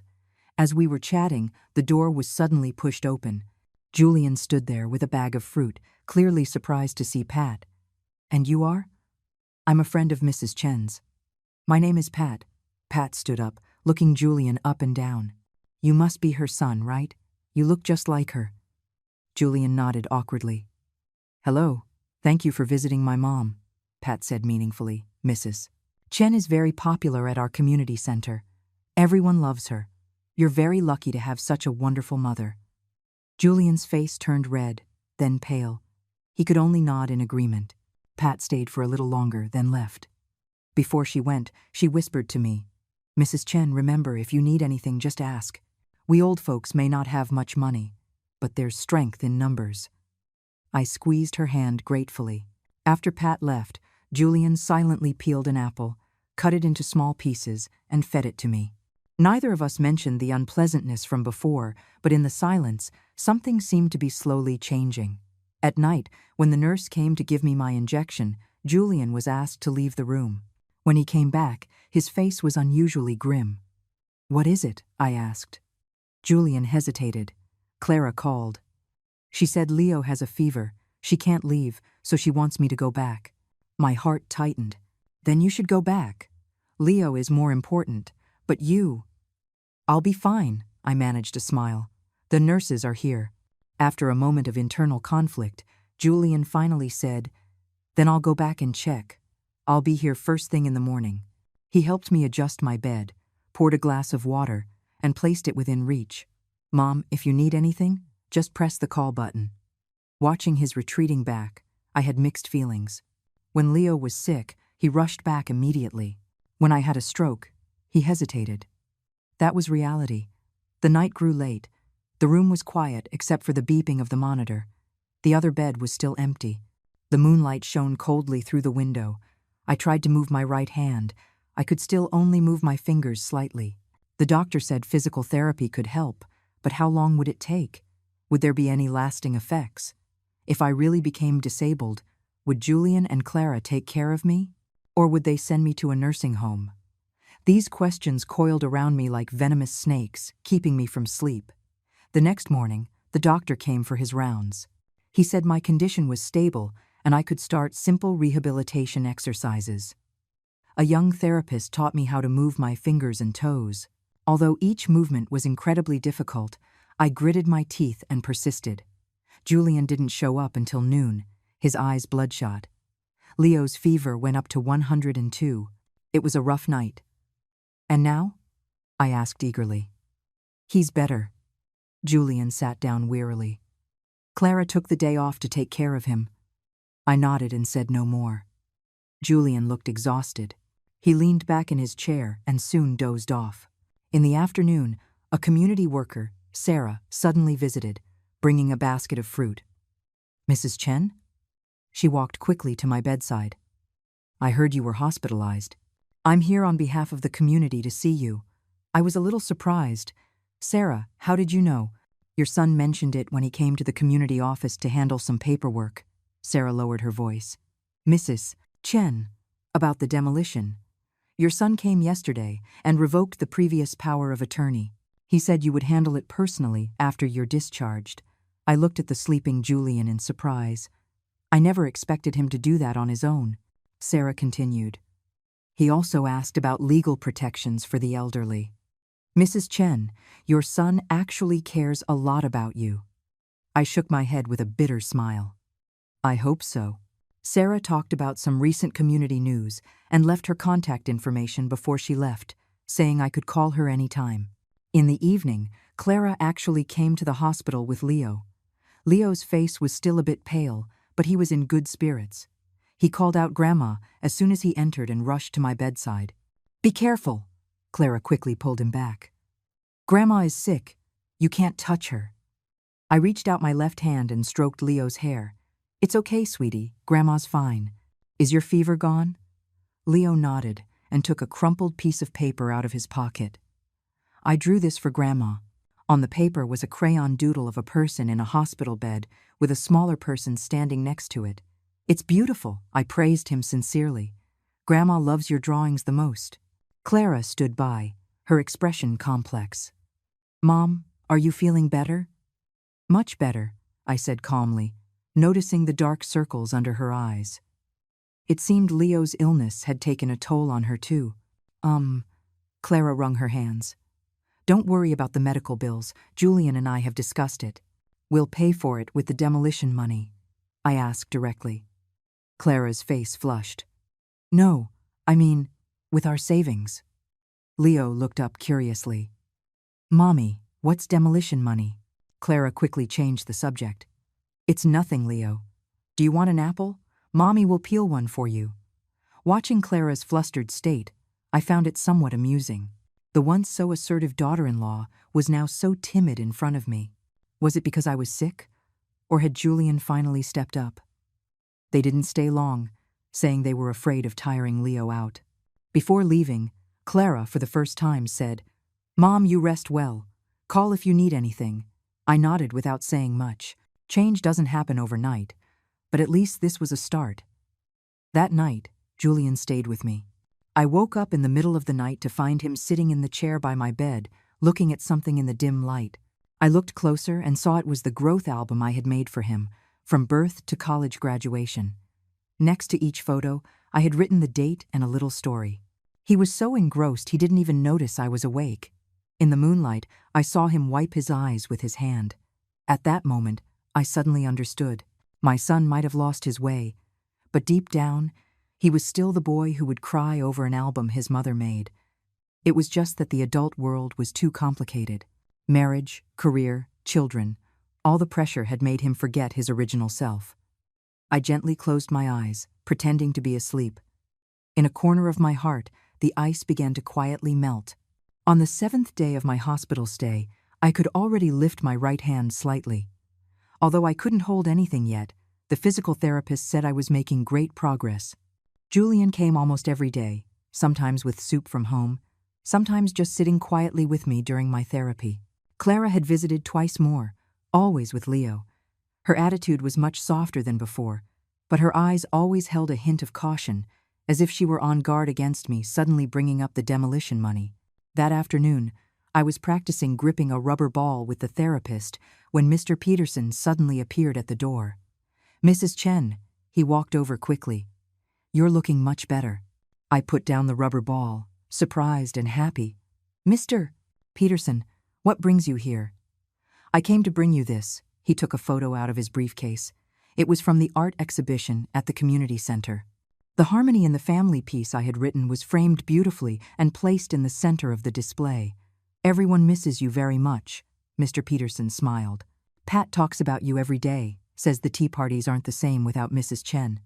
I stroked the photo, my nose tingling. "Please thank everyone for me, Mr.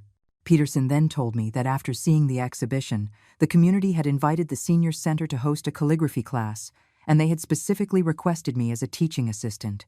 Me? I stared in disbelief. "I've only had a few lessons." Mr. Peterson said, "You have a gift," he winked, "and the community residents all like you." As we were talking, Julian pushed the door open and was clearly surprised to see Mr. Peterson. "This is James Peterson, my mom's calligraphy teacher," I introduced them. Mr. Peterson extended his hand. "Julian Chen." Julian shook his hand, his expression complex. "Thank you for visiting my mom. Mrs. Chen is our pride and joy." Mr. Peterson patted my shoulder. "Her calligraphy is improving by leaps and bounds. She's the star student in our class." Julian looked at me in astonishment. "Mom, you're that good?" I felt a little embarrassed. Mr. Peterson is exaggerating. Mr. Peterson stayed for a little longer, then left, saying that when I was discharged, they would hold a welcome party for me. Julian walked him to the elevator and came back looking thoughtful. "Mom," he sat by my bed, "you really love calligraphy, don't you?" I nodded. "I loved it when I was young.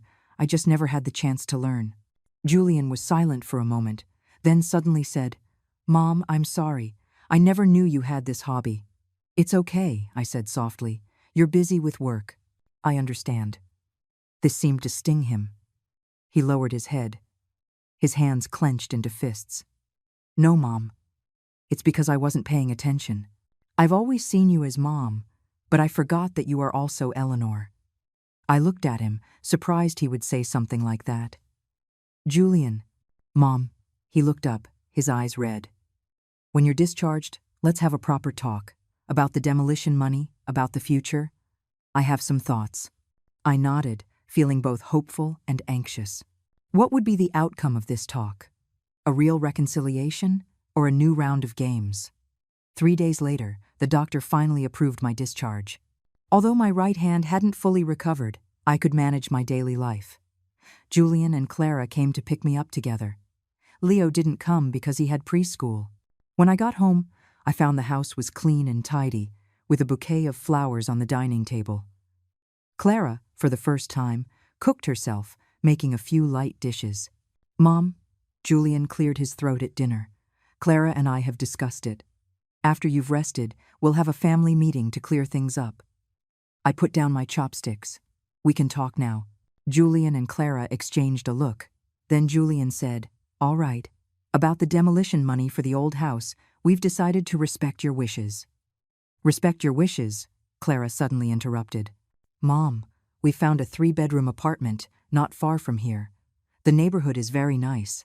She took out a brochure from her bag. "The master bedroom is south-facing with a balcony." I opened the brochure. It was a new apartment building, 3 bedrooms, 2 living rooms. It was indeed nice. "We've done the math," Clara said eagerly. "After the demolition money comes, we'll give you 1/3. The rest is just enough for the down payment on this apartment. Julian and I will slowly pay off the mortgage." I closed the brochure and looked her straight in the eye. "Where is my room?" Clara was taken aback, then pointed to the floor plan. "This secondary bedroom gets plenty of sunlight." "It's not the basement anymore?" I asked directly. Clara's face turned beet red. Mom, you misheard that day. We never thought about. Clara, I interrupted her calmly. Let's not lie to each other anymore. What I heard, what I saw, I'm clear about it in my heart. The dining table fell silent. The atmosphere was so thick you could cut it with a knife. Julian hung his head. Clara bit her lip, her fingers fidgeting. Mom, Julian finally spoke. We were wrong. We were really wrong. I've thought a lot during this time. He took a piece of paper out of his pocket and pushed it in front of me. This is a new distribution plan I made. Take a look. I picked up the paper. It detailed a new plan for the demolition money. 40% for me, 60% for them to buy the new house. The new house's title would have all three of our names, and I would decide the style of my room. Why the sudden change of heart? I put down the paper and looked Julian in the eye. Julian took a deep breath. Mom, the night you were hospitalized, I looked through the growth album you made for me. Next to every photo, you had written the date and a story from that time, from my birth until now. His voice choked up. It was only then that I realized you remember every important moment of my life, but I didn't even know you liked calligraphy. Clara shifted uncomfortably but said nothing. Also, Julian continued, that day Mr. Peterson came to see you. He said you were their pride and joy. I suddenly felt so jealous.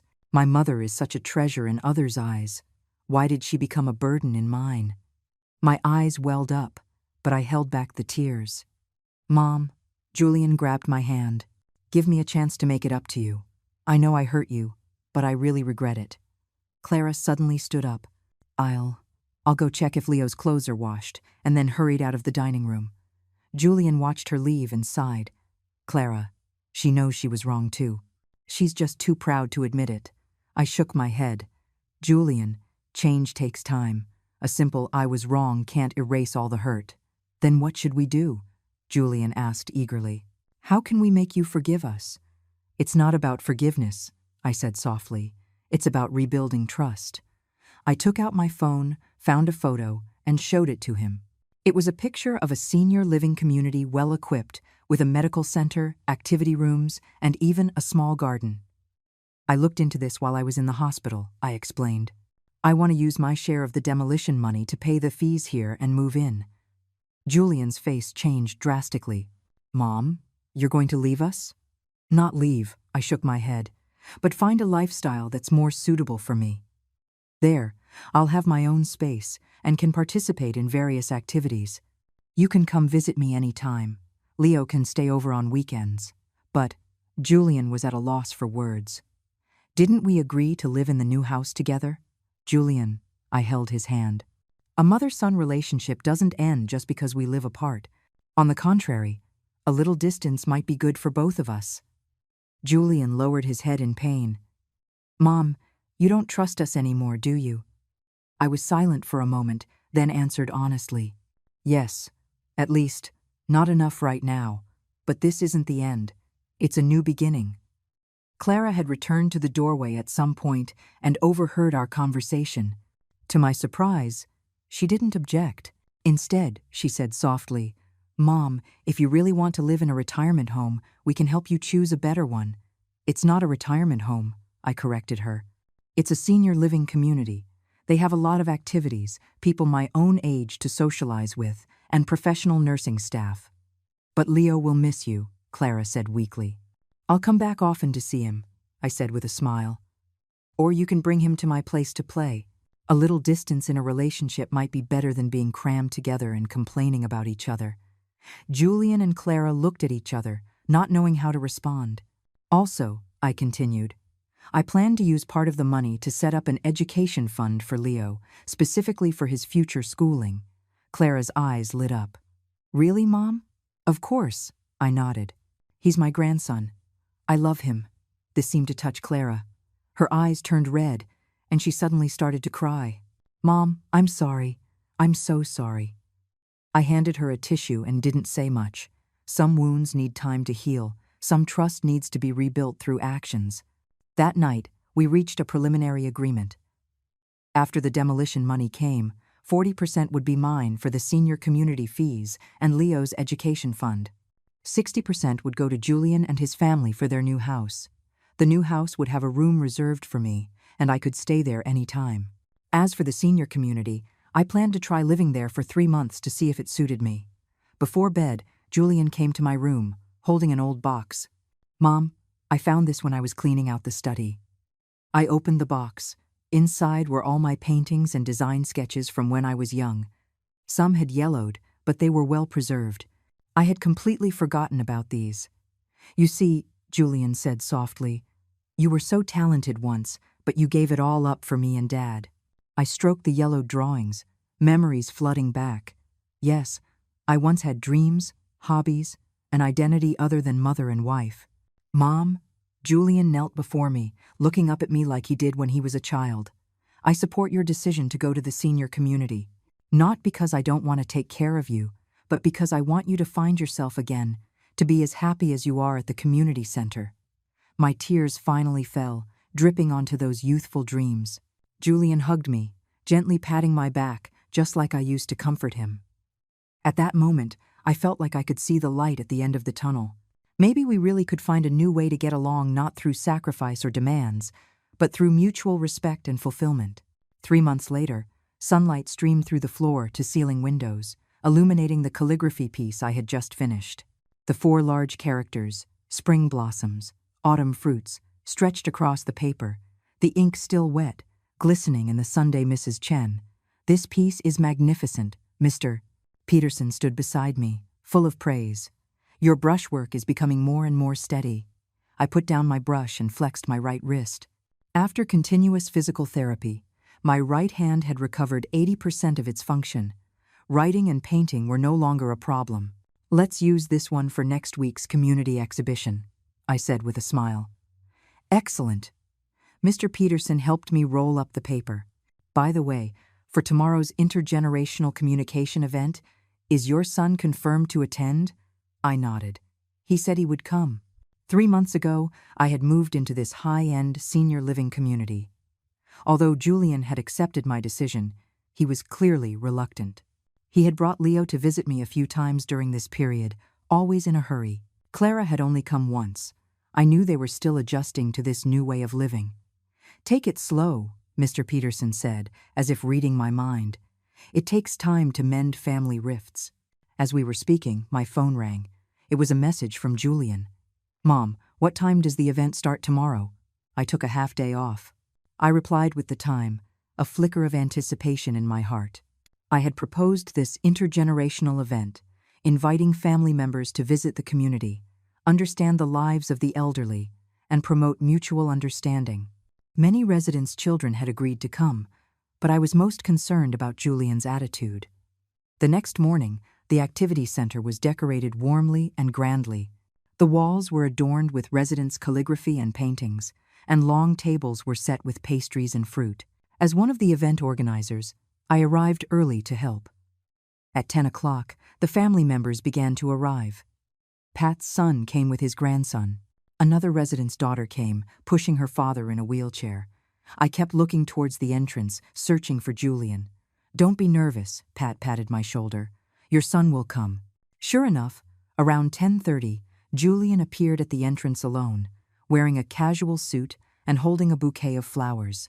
I went to greet him. He handed me the flowers somewhat shyly. "There was traffic. It's okay. I'm glad you came." I took the flowers and showed him around the event. Julian looked around curiously, the calligraphy display, the handicraft booth, the wall of activity photos. His gaze lingered for a long time on my calligraphy work. "Mom, did you really write this?" He pointed to the harmony in the family piece, his voice filled with disbelief. "Of course," I said proudly. "Mr. Peterson says I have a talent for it." Julian shook his head and smiled. "In my memory, you only knew how to do housework and take care of Leo. I never knew." "People have many sides, don't they?" I said softly. "Just like you are not only Clara's husband, Leo's father, and a manager at your company, but also my son." Julian nodded thoughtfully. After the event officially began, I went on stage as a representative to speak about my life in the senior community, the calligraphy class, the tea parties, the fitness courses, and how these activities helped me rediscover my self-worth. In the audience, I saw Julian listening intently, his expression softening. Many children think that bringing their parents to live with them is the definition of filial piety, I continued. But sometimes, a little distance and independent space can actually make family relationships healthier. Here, I am not only a mother and grandmother, but also Eleanor, a student in the calligraphy class, an organizer of community events. After my speech, there was thunderous applause. Julian stood in the back row, clapping particularly hard, his eyes shining. During the free time, he took the initiative to find Mr. Peterson and ask about my calligraphy studies, chatted with Pat to learn about my daily life, and even tried the desserts from the community cafeteria, saying they were better than the cafe downstairs from his office. "Mom," he said, holding my hand after the event, "can I see your room?" I took him to my little apartment, a one-bedroom, not large but with great lighting. The walls were decorated with my calligraphy. My desk was set up with art supplies, and the balcony had a few potted plants. "This is really nice." Julian looked around, his tone sincere. "Much better than I imagined. Do you like it?" I asked. "I do," he nodded. "I can tell you're very happy here." We sat down at the small dining table. I brewed a pot of tea. Julian took a file folder out of his bag.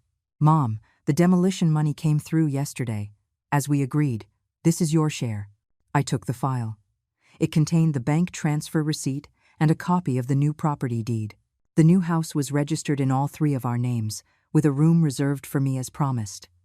"Clara wanted to bring it over herself," Julian said, a little embarrassed, "but she had to work late. I knew it was an excuse, but didn't expose it. Please thank her for me." Julian took a sip of tea and suddenly said, "Mom, I've thought a lot these past 3 months. Seeing you so happy here, I feel both happy and guilty." "Why guilty?" "Because I never thought about what you needed." He looked down. "I only knew how to take from you help with the baby, do the housework, but I forgot that you have your own life and dreams." I patted his hand. "It's not too late to know now." "Mom?" Julian looked up, his eyes red. "Can I see that growth album? The one you made for me?"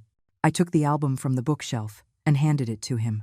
Julian flipped through it page by page, from his birth to his first month, from his first steps to his first day of school. Next to each photo was neatly written the date and a fun anecdote. When he reached the last few pages, Julian suddenly froze. There were a few photos he had no memory of. At his college graduation, I stood beside him, smiling radiantly. On his wedding day, Arthur and I posed with him, tears in our eyes. When Leo was born, I held the newborn, my face full of happiness. "These were all important moments in your life," I said softly. "I've always treasured them." Julian's tears finally fell, dripping onto the photos. "Mom, I was wrong. I was so wrong." I hugged him, patting his back gently like I did when he was a child. "It's okay, son. It's okay."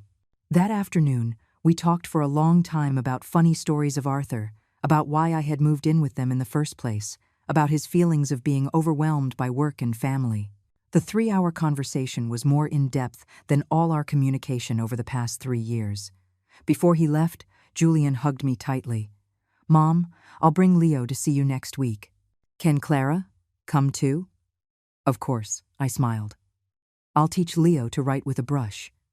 After seeing Julian off, I returned to my desk, opened my journal, and wrote down my feelings from the day. Julian came to the event today. He's changed. He's starting to truly see me. At 68, my life seems to have just begun. I have something I love, my own space, and a family I can see any time. It turns out that old age isn't about waiting to be taken care of, but about rediscovering your own worth. Closing my journal, I looked out the window. The sun was setting, casting a golden glow on the community garden. A few elderly residents were strolling and chatting, their laughter carried on the wind. I picked up my brush and wrote 4 large characters on a fresh sheet of paper. "Free and at peace."